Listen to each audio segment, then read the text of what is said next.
Essence 20 is a role-playing system developed by Renegade Game Studios. It uses a D20 plus modifiers in the same way that a lot of D20 systems such as Dungeons & Dragons will do, making it quite easy to pick up. The biggest difference here is that in place of a fixed value, Essence 20 uses die rolls for those modifiers. There are 4 attributes for each character known as senses that start with an S: strength, speed, smarts, and social, hence Essence 20. This system is used in several Hasbro properties like the Mighty Morphin Power Rangers, G.I. Joe, Transformers, and the soon-to-be-published My Little Pony. The Essence 20 game uses a D20 die plus a set of regular polyhedral dice and something to represent a D2. This is often a coin flip, but I prefer to use an alternate color D6 and just treat odds as 1 and evens as 2. Remember, regardless of your use of a die or a coin, the D2 is not a skill die, and that'll be important later. The basic die mechanic used in Essence 20 is a D20 plus a modifier, which may sound super familiar if you're used to any other D20 games. But rather than a fixed modifier for your checks, it uses a die roll. The more highly skilled you are related to the task you'd like to accomplish, the larger die you'll use. You'll roll the D20 plus your skill die, or in the case of a D2, your coin toss, add those results together and compare it to the difficulty number of the task you're trying to accomplish. To succeed, your score must equal or exceed the difficulty value for the task. Edge and snag are conditions that affect the D20 itself. Think of these like advantage and disadvantage in a regular D20 system. If you have the edge on your roll, you will cast 2 20-sided dice and pick the larger of the results.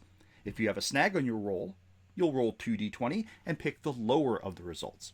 You will most often suffer a snag if you're attempting a task using a skill with which you have no proficiency.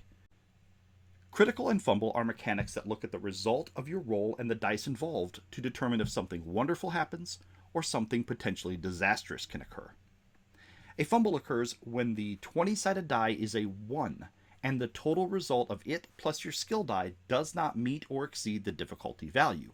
So, you failed your task, and the D20 is a 1, that's a fumble.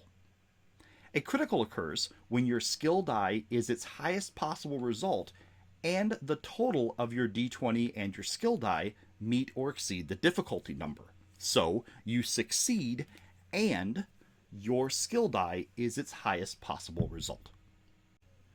When you make a skill test in the situation where you are specialized in that skill and that situation, you will roll all of the dice leading up to your skill die.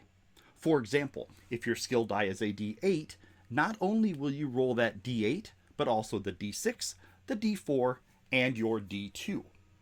You will only count the highest of these results. But if any of them, other than that D2, are the maximum result that the die can achieve, you have potentially scored a critical result. An important mechanic in the Essence 20 system is shifting. This uses a chart called the shift ladder. Here's the one from the Transformers game, and it will come into play when you have situational bonuses or penalties. The die used will go up or down. These are generally skill dice that are going to go up or down, but if it drops to a D2, that roll can no longer provoke a critical success. Many abilities provide an edge, a snag, a shift up, or a shift down. However, GMs can also determine that the situation impacts a character's ability to accomplish a task, and if so, how. Generally, edge and snag represent broad circumstantial benefits and luck. An upshift or a downshift, on the other hand, directly affect competency. So if Cliffjumper needs to find his way through a city, bad weather may cause him to suffer a snag, but an onboard GPS giving him directions will give an upshift. The Essence score itself will influence a few factors, but it's not quite the same as in other D20 games. Having a high strength doesn't necessarily mean that you will succeed in more strength-based endeavors, for example. Also, every Essence has a defense, so as you increase your strength, your toughness also increases. The number of points in an Essence is the number of ranks of skills and specializations within it. A character with high speed essence, then, will not only have a high evasion defense, but also more ranks to devote to skills in that category.